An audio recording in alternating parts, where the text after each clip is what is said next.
ನೋಡಿ, ಶಕ್ತಿ ಸೌಧಕ್ಕೆ ಬರಲಿ, ಇವತ್ತು ಇಂದಿರಾ ಕ್ಯಾಂಟೀನ್ಗೆ ಹೋಗಲಿ, 5 ಸ್ಟಾರ್ ಹೋಟೆಲ್ಗೆ ಹೋಗಲಿ, ಅಥವಾ ಇಂಟರ್ನ್ಯಾಷನಲ್ ಬ್ರ್ಯಾಂಡಿನ ಔಟ್ಲೆಟ್ಗೆ ಹೋಗಲಿ, ಹೋಗೋರೆಲ್ಲ ಮನುಷ್ಯರೇ.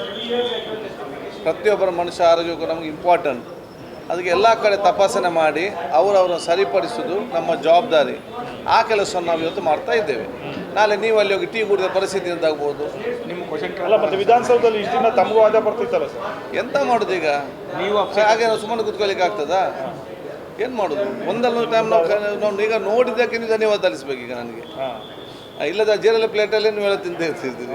ಈಗ ಚೇಂಜ್ ಆಗಿದೆ.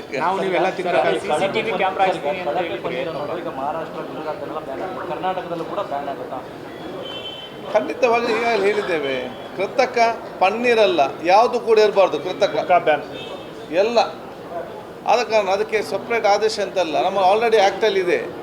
ಕೃತಕವಾಗಿ ಎಲ್ಲಿ ಸಿಕ್ಕಿದರೂ ಕೂಡ ಅಂಥವ್ದ ಕಠಿಣವಾದ ಕ್ರಮ ತೆಕ್ಕೊಳ್ತೇವೆ. ಅದಕ್ಕೆ ಸಪ್ರೇಟ್ ಆದ ಒಂದು ಆದೇಶ ಬರಬೇಕಂತೇನಿಲ್ಲ, ಬಹಳ ಸ್ಪಷ್ಟತೆ ಇದೆ ನಮ್ಮ ಸರ್. ಆಮೇಲೆ ಇವತ್ತಿಂದ ಸರ್ ಇದು ಪಾನು ಗುಟ್ಕಾ ಎಲ್ಲ ನಿಷೇಧ ಆಗಿದೆ ಸರ್ ಕರ್ನಾಟಕದ. ನಿಷೇಧ ಇಲ್ಲದ ಎರಡು ಈಗೇನಾಗ್ತದೆ, ಇದು ನೆಕೋಟಿನ್ ಮತ್ತು ಇದು ಮಿಕ್ಸ್ ಆಗಿ ಬರುವಂಥದ್ದು ಇರ್ತದೆ. ಮಿಕ್ಸ್ ಆಗಿ ಬರಬಾರ್ದು, ಸಪ್ರೇಟ್ ಒಂದು ಕಡೆ ಇರಬಾರ್ದು. ಇವರು ನಮ್ಮ ಕಾನೂನು ವ್ಯಾಪ್ತಿ ಮಾಡಲಿಕ್ಕೆ ಸಾಧ್ಯತೆ ನಾವು ಮಾಡ್ತೇವೆ. Thank you sir. ಆಮೇಲೆ ಈಗ ಬೇಗ ಹೋಗುವಂತ ಬೈತಾರೆ ಮಾರ, ನೀವು ಸ್ಪೀಕರ್ ಆಗಿ ಲೇಟ್ ಆಗ್ತಿದ್ದೀಯ ಅಂತೇಳಿ. ನೀವು ಬೇಗ ಬರಬೇಕು.